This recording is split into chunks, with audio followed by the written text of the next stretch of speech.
Let's say for example, ang susukatin natin is 15 cm. So ang gagawin natin, ilalapad natin yung handle ng tri-square dito sa may gilid ng kahoy, and then magmamark tayo. It is called markings. Mamarkahan natin yung 15 cm.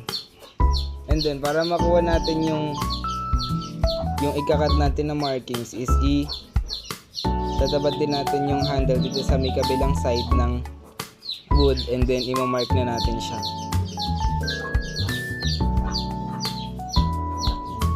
Ganyan yung tawag sa markings. So ayan, meron na siyang line.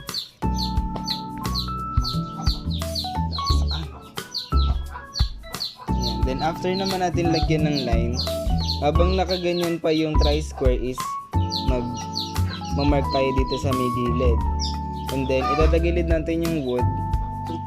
Then itatapat natin ulit yung tri-square doon, and then it is called testing. Yan.